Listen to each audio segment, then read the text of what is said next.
The message reaches the captain directly. It is delivered face to face, not over the intercom. No alarm sounds, no announcement echoes through passageways. The information moves quietly through the chain of command as it has for generations. An officer has died. Outside, the ocean remains unchanged. Radar continues to sweep in steady rotation. Engine revolutions hold at assigned speed. Helm corrections are called and acknowledged. From a distance, the ship appears as it did moments before. But inside the command structure, something shifts. When a commissioned officer dies at sea, the effect moves through the ship in a particular way. Naval rank is not ceremonial. It represents authority over people, responsibility for decisions, and accountability for outcomes. Officers issue lawful orders. They sign evaluations. They carry command responsibility that affects everyone on board. Because of that, the loss is felt in more than one direction. Junior sailors may have known the officer only through formal inspections or briefings. Senior enlisted leaders may have worked closely with them during planning and execution. Other officers likely shared wardroom discussions, long watches, and operational stress. The wardroom is more than a dining space. It is where command decisions take shape. When one of those seats becomes empty, the absence is noticed immediately. There is also a structural consequence. When an officer dies during deployment, duties are reassigned without delay. Watch bills are rewritten. Department leadership adjusts. The chain of command changes slightly, but it does not fracture. That continuity is intentional. From the age of sail onward, fleets were built with succession in mind. Battle, disease, and accident could remove leaders without warning. Command authority had to transfer instantly.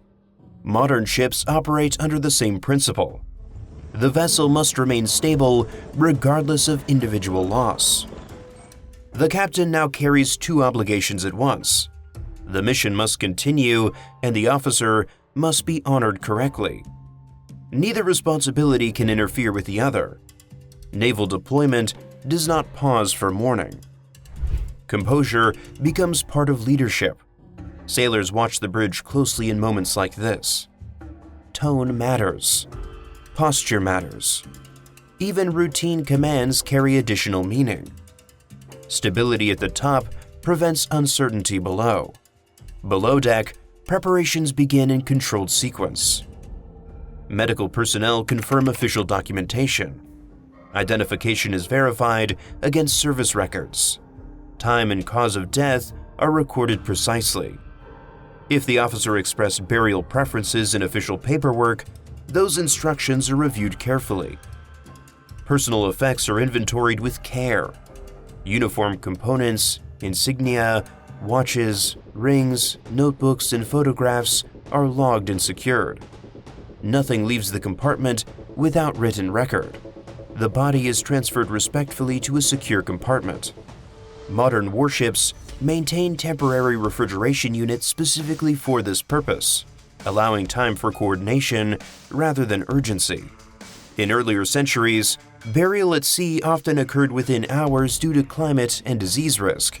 Today, technology allows for deliberate timing, but discipline remains central. The burial detail is selected carefully. Members of the burial detail must meet strict uniform standards. Gloves are inspected. Shoes are checked for traction. If a rifle party will render volleys, weapons are inspected beforehand. Movements near the rail are rehearsed to account for deck motion. At sea, footing can shift unexpectedly. Precision and safety are equally important. These sailors are steady and precise. Many have practiced ceremonial movements during training. Few expect to perform them during active deployment for someone they served alongside. For a commissioned officer, uniform preparation carries added emphasis. Full-dress uniform is standard unless official records specify otherwise. Rank insignia must be exact. Service ribbons are arranged in correct order of precedence. Collar devices are aligned evenly. Buttons are polished. Shoes are shined again. The attention to detail is not for public display. It reflects internal standards. In naval culture, precision communicates respect. While preparations continue below deck, the executive officer coordinates with the navigator and operations officer to determine timing and location. Burial at sea is regulated by federal law and naval instruction. The site must be a minimum distance from shore and at sufficient depth to ensure permanence. Typically, this means at least 3 nautical miles from land and water deep enough, often 600 feet or more, to prevent disturbance. In certain coastal regions, deeper water is required. Modern GPS systems provide exact latitude and longitude readings. These coordinates are verified repeatedly and logged formally. They will later be included in the commanding officer's letter to the family. Burial at sea is also governed by the U.S. Navy regulations and Environmental Protection Agency guidelines. The location must meet depth and distance requirements to prevent disturbance by fishing, anchoring, or coastal activity. Coordinates are recorded in degrees, minutes, and seconds, entered into official naval logs, and forwarded through administrative channels. The record becomes permanent. The ship cannot suspend its defensive readiness. Lookouts remain posted.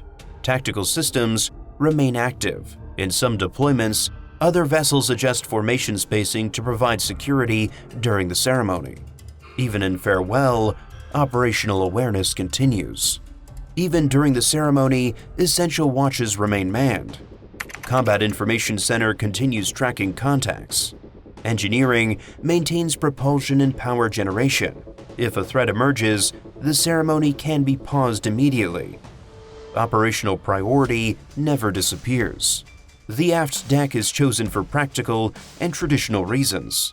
It offers open water behind the vessel and safe clearance for committal. The boatswain's mate inspects the space carefully, ensuring that all equipment is secured and footing is stable. Formation spacing is measured so sailors stand evenly aligned. When the deceased is an officer, fellow officers stand prominently within the forward portion of the formation. This distinction is subtle but visible. Naval hierarchy continues to shape the moment. The captain selects his position apart from the ranks. He does not stand among them. His presence must represent continuity of command. The ship cannot appear leaderless. At the designated time, the internal announcement is made. All hands bury the dead. Sailors not on essential watch assemble quietly. Uniforms are neat. Posture is upright. No one requires instruction on demeanor. The meaning of the announcement is deeply embedded in naval culture. The body, draped in the American flag, is brought from below deck and placed carefully on the tilting board. The flag is arranged properly. The Union rests over the left shoulder at the head. Edges are smoothed against the wind. Final adjustments are made in silence. The ship reduces speed slightly to steady the deck and may adjust heading to minimize rolling. The ocean stretches outward in every direction. The boatswain's pipe sounds. Its sharp tone carries across steel and water. For centuries, this whistle has marked solemn transitions aboard naval vessels. The chaplain steps forward. Rank is spoken first, then full name, years of service. Significant assignments may be mentioned briefly. The language remains measured and restrained. The ceremony acknowledges duty rather than narrates biography. If the officer declared a specific faith, it is honored. If not, the language remains inclusive and dignified.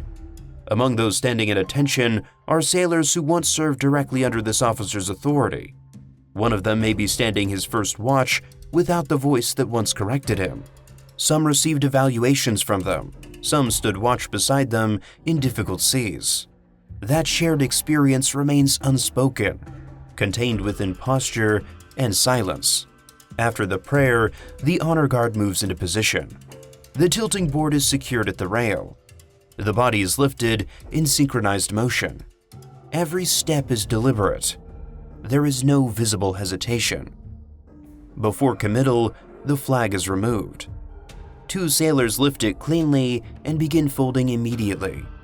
13 folds are made carefully and precisely. The final triangle reveals only stars. The folded flag will not enter the water. It will be secured and later delivered to the officer's next of kin. The flag is placed immediately into protective covering and labeled with the officer's name, rank, and date of ceremony. Chain of custody documentation begins at that moment. When the ship returns to port, the transfer is logged formally. There is no informal handling of the flag. When the flag is secured, the captain gives a small nod. There is no extended speech. The honor guard tilts the board smoothly. The body slides forward and enters the ocean. The disturbance lasts only seconds before the surface returns to its natural rhythm. If operational conditions permit, a firing party renders 3 volleys. 7 sailors align precisely, rifles raised in unison. The 3-volley salute is often mistaken for a 21-gun salute, but they are not the same. 3 volleys are fired by a rifle party and symbolize completion of duty. A 21-gun salute is performed with artillery and is reserved for specific high-ranking officials. Naval burial at sea follows the rifle tradition. If a bugler is present, taps is played live, its notes fading gradually into wind and distance. In some deployments, silence replaces the bugle. Salutes remain raised until the final note fades or until the captain gives the command. After a measured pause, he speaks. Carry on. Until that order is given, formation remains intact. Naval protocol requires a clear verbal dismissal before personnel return to duty status. Without it, sailors do not break position. The formation dissolves in orderly sequence. Sailors return to stations. Watch rotations resume. The ship gradually returns to full operational speed. Below deck, documentation continues. Personal belongings are secured. Coordinates are backed up in multiple records. Digital archives preserve photographs and video for family delivery. Within days of reaching port, the commanding officer writes a personal letter. It includes the date, time, sea conditions, and precise coordinates. Those numbers become the only fixed marker in a place without monuments. Historically, burial at sea dates back centuries. During the age of sail, officers were sewn into canvas weighted with shot before committal. Disease and distance made land burial impossible. Over time, ceremony replaced urgency, but the principle remained unchanged. The sea receives those who served upon it. For officers in particular, burial at sea often carries resonance. Many spent decades deployed across oceans. Their careers were shaped by life afloat. Returning to the sea becomes a continuation of that environment. On board, however, the mission never stops. Meals are served. Intelligence updates continue. Sailors stand watch through the night. From a distance, nothing marks the location where the ceremony occurred. There is no headstone, no plaque, no shoreline memorial, only coordinates. For the crew, the memory remains distinct. The pipe, the wind, the measured nod, the silence after the final motion. Burial at sea for a Navy officer reinforces a central principle of naval life. Structure holds even in loss. Responsibility persists. Discipline remains visible. The ship sails on. The ocean closes without trace. The record remains. And the officer's service becomes part of the vessel's history, carried forward not by monument, but by the steady continuation of command that defines life at sea.